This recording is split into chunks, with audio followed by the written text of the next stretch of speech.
If you like the look of stitching, you are going to absolutely love this new die set from Spellbinders. Hi guys, this is Debbie with Debbie J's Crafting Corner, and today I'm sharing one of the new Stitchmas Christmas dies. This one is actually a Christmas tree. It has a border die that will cut out the shape of the tree, and then it's also got the die that cuts out all the little dots so you know where to stitch. This is just it's really a lot of fun to do and so relaxing. If you've ever done any kind of stitching before, then you probably know that cross stitch and such is sometimes a little stressful trying to get the right colors where you need them to be. But when you're stitching on card, you're the one that decides on everything on this one, and this is a really simple and easy die to use. All I'm doing here is just lining up the stitch part of the die with that outline and running it through my Gemini Junior with a piece of cardstock to cut out that shape. Then I'm going to take some embroidery floss and start stitching through that. The first one that I did, I used 3 strands of the floss, and on the second one I am just using 2 strands. It just gives a different look. I think that the fewer strands that you use, it's going to of course make less of the color that goes on top of your die cut piece, but it really just depends on how fluffy, I guess, that you want those pieces to be, or how crisp you want them to be. The first one I did it with the 3, and they basically look like little pom-poms on my tree, and I decided on the next one I wanted to be a little bit crisper of the lines, so that's why I'm going with a few, a little bit less of that floss. I know I've got some needles around here somewhere, but the ones that I was able to locate didn't fit in these little holes. So instead, I'm using the same thing I use for whenever I'm working with any kind of cords or ribbons or anything like that. I'm using dental flossers. You should be able to find something like this at your local drugstore, and it comes in a big pack. I think I've actually got about 3 of these because I even lost those at one point, and I just threaded the floss through the end, and now I'm going through each of those little holes.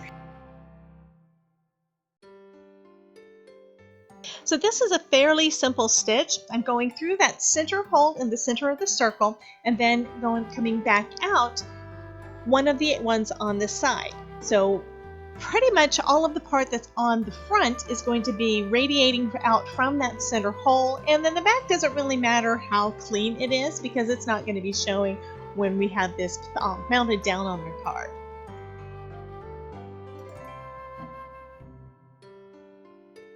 So while we're listening to some Christmas music and watching me do this soothing stitching, I wanted to take an opportunity to say thank you so much for dropping by my channel. If you like this video, please be sure to give it a thumbs up, and if you haven't already, I would really love for you to subscribe to my channel so you never miss my next upload.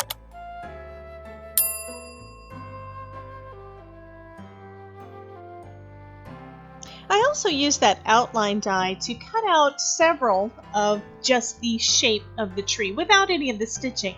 This will give me something to put as a backer and to make it for a little bit more dimension. So I'm going to glue a few of those trees together, just the plain white with no stitching, and then I'm going to adhere my tree that has the stitching on top of that. Now you could use as many as you choose to on this. I think on this one I put together, I think it was 3 behind each of my trees, either 3 or 4 behind those trees before mounting them onto the card base.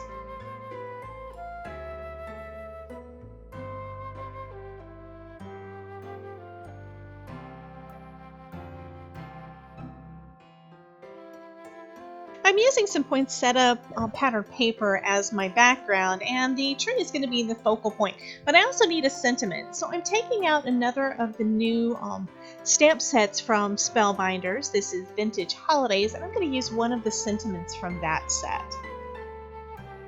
So that I can try to kind of match the red, I'm using some Cranberry Fizz Catherine Pooler ink to stamp out this image. Then I cleaned off the stamp and am stamping again using some Wow Embossing ink. I covered the stamping with some Wow Clear embossing powder, and what this is going to do, it's going to allow me to give the illusion that I'm using some red embossing powder. For me, this works a lot better than using any type of colored embossing powder most of the time, because I don't always I almost always wind up with extra little pieces of the embossing powder in lots of places that I don't want it. In this case, if the embossing powder went somewhere else, it's clear, so it's not going to be visible. And the effect is the same. It still gives that really pretty, shiny, raised, embossed look.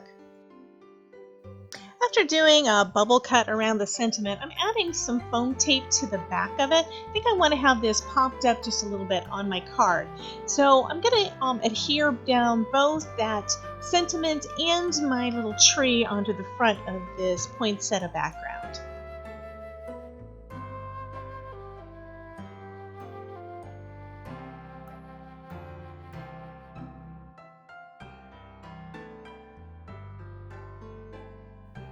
Then I pulled out a few little gems and added those to the front of the card.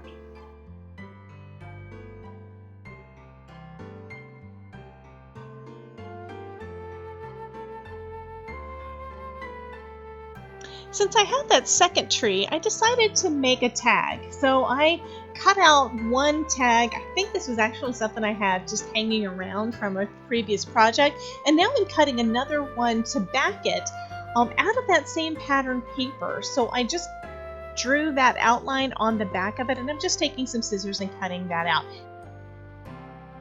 And then I'm just going to glue those two pieces together so that the pattern paper is going to be facing out.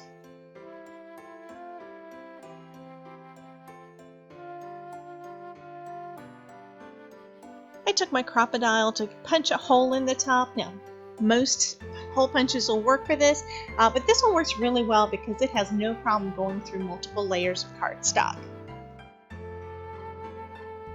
Now here's something I almost forgot. I almost put that tree on the front before writing to and from on the back. I can't tell you how many times I've done a tag that is dimensional and then forgot to put anything on the back. It makes it so much more difficult to get that little bit of writing on the back of it if it's already got dimension on the front. So this time I did it right. I put the to and from already on the back of it, and now I'm positioning my little tree on the front.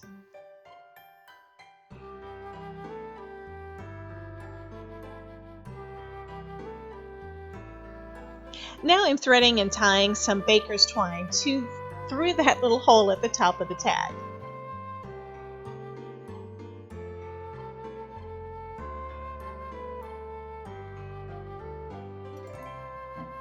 As a final touch, I'm tying a little tiny bow to go on the top of that tree. I'm using some baker's twine and my reverse tweezers so I can try to get it done right. I liked how the bow turned out, but I am not good at this. I'm not good at teaching it, of course.